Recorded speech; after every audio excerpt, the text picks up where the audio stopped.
Olá, terceiro ano, tudo bem? Eu desejo muito que vocês estejam bem, de saúde, que vocês não estejam desanimados com tudo isso que está acontecendo. É muito importante que vocês estejam tranquilos, né? Porque o mundo ainda vai te cobrar, né? As provas não foram desmarcadas, o mundo não vai parar, né? E nem vai te dar desconto por isso que tem acontecido. E eu desejo do fundo do meu coração que vocês estejam bem, que vocês estejam mantendo o ritmo de vocês na medida do possível, tá bom?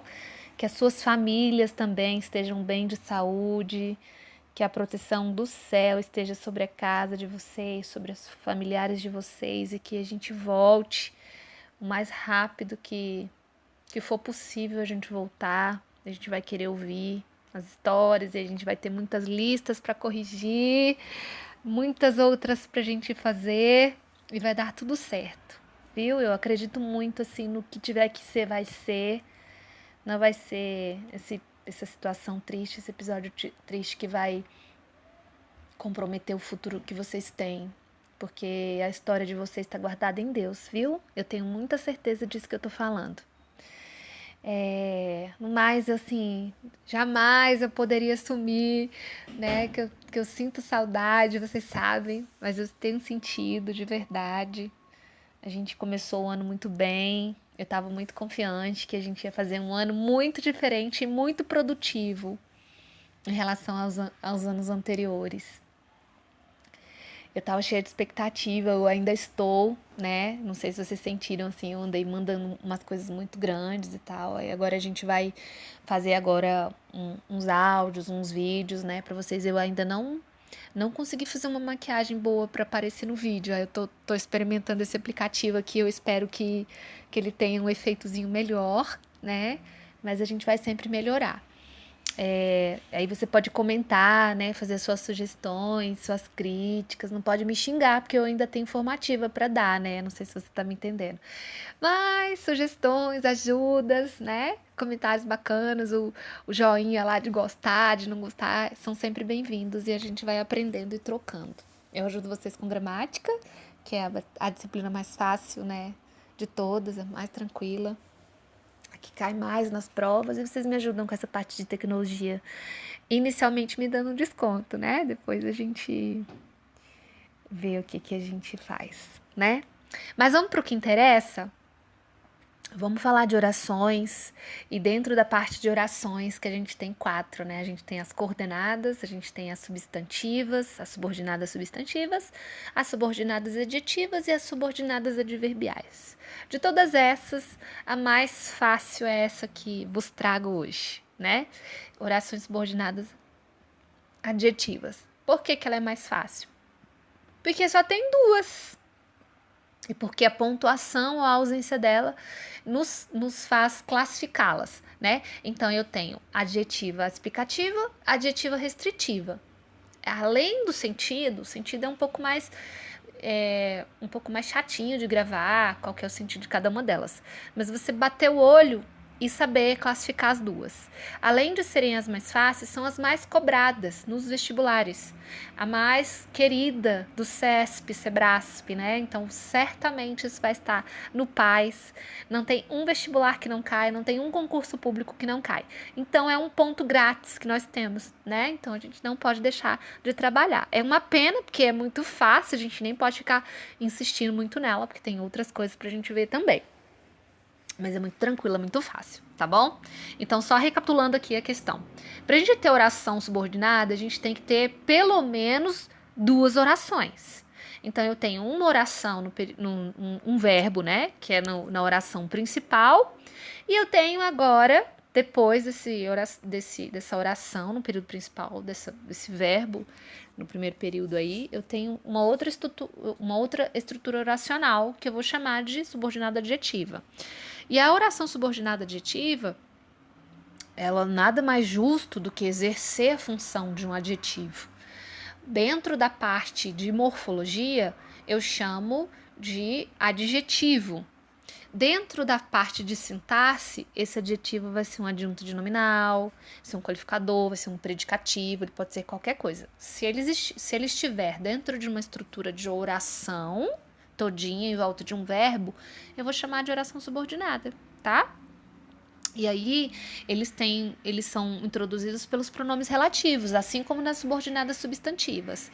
Os pronomes relativos são todos esses: o que, o qual, onde, cujo, né? Cuja, cujos, quanto. E aí, eles são as conjunções que introduzem a minha oração, tá bom? A minha oração subordinada adjetiva. Então, olha só, eu posso analisar da seguinte forma: admiro pessoas que se esforçam. Olha lá, o primeiro verbo, admiro pessoas. Eu admiro pessoas, isso é uma oração já. Só que eu quero trazer uma qualificação para o meu substantivo pessoas. Então, eu tenho, admiro pessoas que se esforçam. Admiro pessoas esforçadas. Repare que os que se esforçam têm o mesmo valor semântico e gramatical que esforçadas, ok? Só que se eu for analisar esforçadas, eu só tenho um adjetivo e eu vou ter somente uma oração. Admiro pessoas esforçadas, eu tenho uma oração. Por que eu tenho uma oração? Porque eu tenho só um verbo. Quando eu troco esforçadas por que se esforçam, eu tenho uma introdução por um pronome relativo e eu tenho mais um verbo, que é o esforçam, né? Então, agora eu troquei de uma oração por uma oração subordinada. E aí eu vou ter duas, né? Então, ó, nessa explicação aí que tem o mesmo valor que se esforçam, tem o mesmo valor de adjetivo esforçadas, ok? Isso tem um valor de oração subordinada adjetiva. Olha lá, ó. Eu tenho o computador japonês causou boas impressões. Então, eu tenho o computador, que é o substantivo, eu tenho o japonês, que é o meu qualificador, né? Que é o meu adjetivo para computador. Embaixo, eu troquei a estrutura de um adjetivo por uma estrutura oracional adjetiva. Então, eu tenho um computador japonês, posso trocar por o computador que é japonês. Então, eu tenho a introdução de um pronome relativo que, e geralmente as orações subordinadas, elas geralmente iniciam, né, sempre por pronomes relativos, na sua maioria é o que, né, ou se também. E aí, porque o que é mais universal, a gente usa demais, mas a gente tem o qual, o onde, o cujo, cujas, né? Tá bom? Então, tem o que é japonês, é o mesmo valor semântico que japonês. E aí eu tenho lá em cima, eu não tenho verbo na estrutura do adjetivo. E embaixo eu tenho, que é o verbo ser, né? Que é o verbo de ligação. Do mesmo modo eu tenho embaixo. É um trabalho emocionante, é um trabalho que emociona. Na parte de classificação, eu tenho duas classificações para ela. A primeira é uma classificação de valor explicativo e a segunda de restritivo. A gente já falou isso, eu sei que você vai se lembrar que desde o 9º ano nós estamos trabalhando. Explica com vírgulas, restringe sem vírgulas. Ah, professora, não lembro o sentido. Mas se você só gravar essa informação, eu tenho certeza que isso já vai ser o seu ponto, né? Na parte de explicativa, que ela é marcada pelas vírgulas, eu tenho uma totalidade. E na parte de restrição, eu tenho uma totalidade, dentro dessa totalidade eu tenho um grupo restrito, né? Então eu tenho essa diferença semântica, que eventualmente, muito eventualmente, eles podem pedir para você explicar. E aí você precisa saber o sentido, mas é muito raro, porque eles gostam mais da parte gramatical, da parte de pontuação, que é a ausência ou presença das vírgulas, né?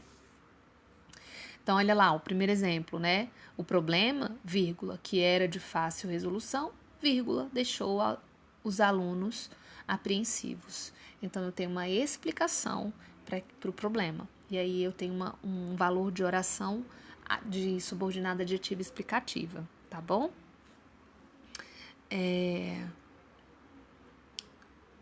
Aí também eu tenho a vírgula, o aluno que era irresponsável vivia faltando às aulas, né? Repare que Eu poderia, inclusive, retirar esse termo aí entre vírgulas, né? Eu poderia dizer, o aluno vivia faltando às aulas. Mas daí eu quero tornar público qual é a característica, que tipo de aluno que eu tô falando, qual tipo de aluno, o que era irresponsável. Então, repare que era irresponsável, uma característica, um qualificador pro termo aluno, ok? Eu tenho outros exemplos aí, né? As missões espaciais americanas, que tinham cunho político, levaram o homem a pisar na Lua. E na parte de baixo ali eu tenho as missões espaciais americanas levaram o homem a pisar na Lua. Então lá em cima eu tenho um valor de oração subordinada, né? E na parte de baixo eu tenho uma oração principal, uma oração absoluta, né? E que tinha um cunho político, tem um valor de explicação. Então não eram quaisquer missões espaciais, eram as que tinham cunho político, tá bom? E a restritiva não tem vírgula, né? O valor dela é esse valor de delimitar, né? Então, os alunos que eram inteligentes foram aprovados. Sem vírgula, eu tenho um grupo restrito, porque dentro desse grupo de alunos eu tenho alguns que não eram inteligentes, e esses que não eram inteligentes não foram aprovados, por exemplo. Então, nesse caso, eu tenho uma restrição de um grupo maior. Esse é o valor semântico, né? Olha lá, ó. Os políticos que são honestos, merecem nosso respeito. Isso implica dizer que dentro do grupo de políticos existem alguns que não são honestos, e esses que não são honestos, portanto, não merecem o nosso respeito. Conseguem compreender? Então, como que eu sei disso? A ausência da vírgula. A ausência da vírgula me obriga a compreender que é um grupo restrito, que é restrição. Se há restrição, existe um grupo maior e dentro desse maior existe um grupo de restrição para o valor de adjetivo. Ok, gente? Então, tem outros exemplos. Dentro da parte de exercício, a gente vai fazer os do livro, tá na descrição do vídeo. E a gente precisa também, né, fazer aplicado ao texto. Na parte gramática pura é muito simples, é você localizar as vírgulas ou a ausência delas e marcar. Na parte de texto requer um pouco mais de atenção. Então nós vamos começar pela parte do livro, que é uma gramática mais aplicada ao texto, e em seguida a gente vai mandar um bloco de questões com gramática mais pura, tá bom? Então olha, presta atenção, tem uma observação que a gente precisa também para finalizar aqui, que é para você não confundir adjetiva com substantivo. Ó. Você sabe o que torna a sociedade mais humana. E aí ele tem valor de oração subordinada adjetiva restritivo. Você sabe aquilo que torna a sociedade mais humana. Aquilo eu tenho que tem a ver o, né? Que ele remete para um antecedente. Ele tem valor de pronome relativo, ok? Então, nesse caso, as orações tanto as subordinadas substantivas como as adjetivas, elas geralmente são introduzidas por pronomes relativos, mas você não pode confundir porque tem a ver com o verbo. Então, olha só, na parte de verbo, então quem sabe algo, eu tenho oração subordinada substantiva, que vai ser objetiva direta. Na parte de adjetiva, eu vou precisar de um antecedente que seja um próprio substantivo e não necessariamente um verbo, ok? Por quê, professora? Porque na parte de substantiva eu vou ter a parte de predicação verbal e na parte de adjetiva, para que ela seja adjetiva, ela precisa qualificar um nome, que é um substantivo, ok? Então essa é a diferença, aí você precisa se atentar. Se for no automático, a gente pode incorrer em erro. Tá bom? Me desculpa, assim, é um conteúdo simples, mas ficou um videozinho, né, de 14 minutos e até daqui a pouco. Agora a gente vai, no próximo bloco a gente vai fazer mais questões e entrar na parte de orações, no terceiro tipo de orações, que provavelmente vai ser as adverbiais, tá bom? Um abraço, um beijo bem grande pra vocês. Tchau!